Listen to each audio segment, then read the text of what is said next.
Christmas is about so much more than just presents, but try telling that to your kids who are looking forward to a new iPod or a Nintendo DS or something. Everywhere they look, it's about getting more stuff, isn't it? Take a look at this.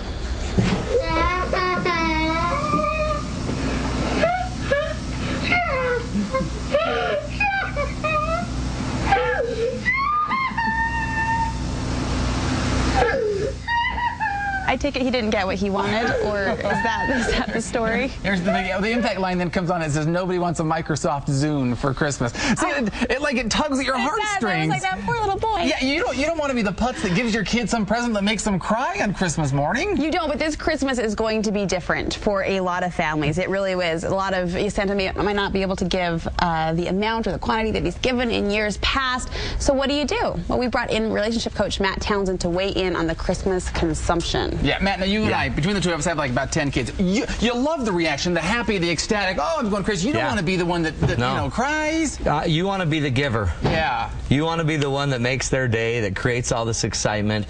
And yet, you know what? There's a ton of pressure these days. We're not going to be able to do it. We're not going to be, a lot of people out there are losing jobs, don't have the money to do it. And so we don't want to be the Scrooge. But let me show you a video. This is some videos that I brought, some YouTubes. And check it out, because this is what I think the downside of consumption can do. Look at what happens to this kid. He got a Nintendo 64. I think he's a little excited about that. You gather that? Yeah. This kid got a Pokemon card. Now this, if you let this go long enough, you'll see him start to cry. Because he's so excited? Yeah, isn't that sad? Isn't that how you're supposed to greet Grandma, with such excitement? And when Grandma walks in and we're all consumers, we don't even notice Grandma. We just wonder what she brought in the bag. Pokemon cards, yeah. But it's a big deal. And so one of the things I talk about is at some point, we're going to have some conversations. Because I don't know if a lot of people know this, but Santa's had to lay off some elves. And so Santa's got to cut back. So one of the things I would suggest is 2 conversations. First conversation is you got to sit down with your partner and start figuring out what's our budget, what's really can we afford to do this year? Are we getting too much into consumption? Last night I was on Nightside Project on the radio, on KSL News Radio, and we heard some great stories about people and their rituals. And this might be the year of all years to start creating a really powerful Christmas ritual.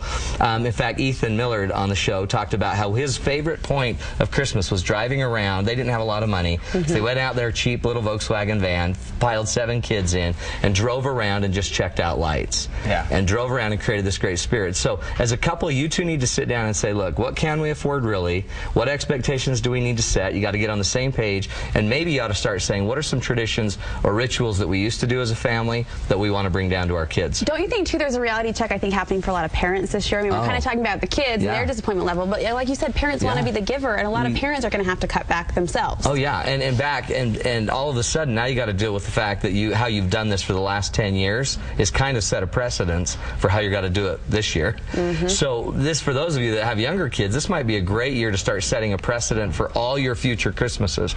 On my radio show, I had a lady that said they got their children used to getting 1 gift from Santa every year. And so every year they basically expected 1 gift. And the rest of Christmas was about serving and giving. So this might be the year of all years to kind of manage your own expectations as a couple and then manage the expectations as a kid. Okay, that's sort of the conversation we have with adults, and it's going to be very hard for some adults. I'm like you. We like to spoil the kids. Yeah, you want to have that wonderful Christmas. You know, how was your Christmas? Oh, it was great. My kids got all sorts of stuff. Yeah. Now tell me about the kids. How do I brace the kids from going to having 20 presents on Christmas morning to having 1 or 2? And it's a big deal because, see, too, this also brings in the economy. How much of the economy situation do you talk to your kids about? I kind of would suggest you kind of go by age, but I'd involve them in what's happening.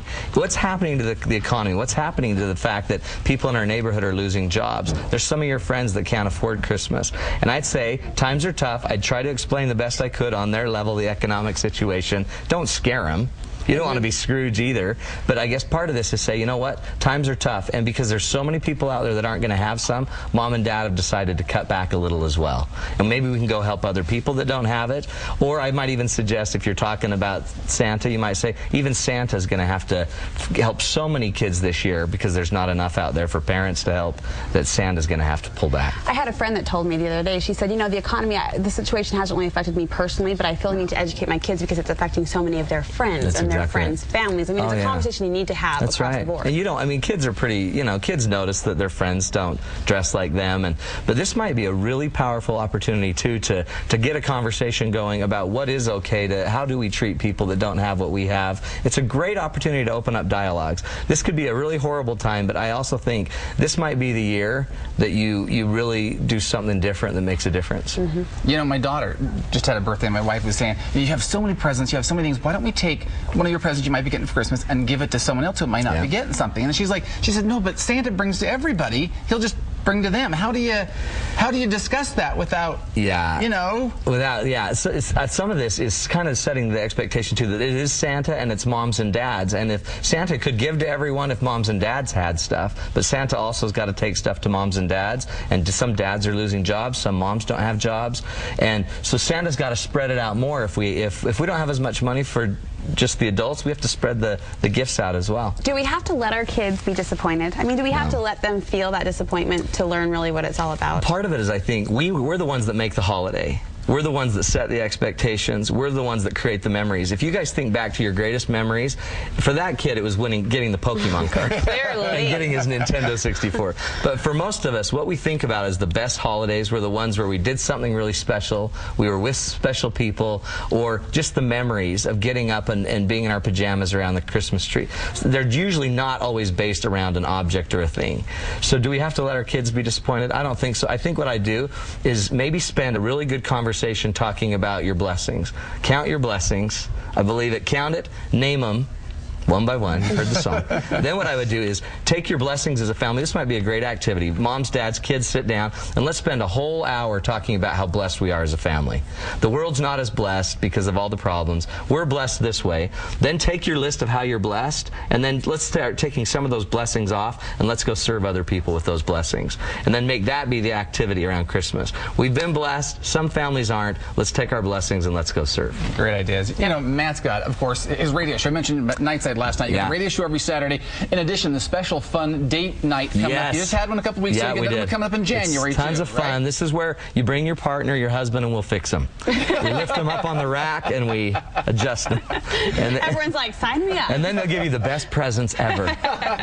It's good stuff. The next date night is coming up on January 17th. It's down at Sandy at the Townsend Relationship Center. You can go to their website, find out more information, but you got to call them to get a reservation so they've got a spot reserved for you. And it goes fast. Okay. Call soon. Good. Thanks for stopping in, Matt. Merry Christmas.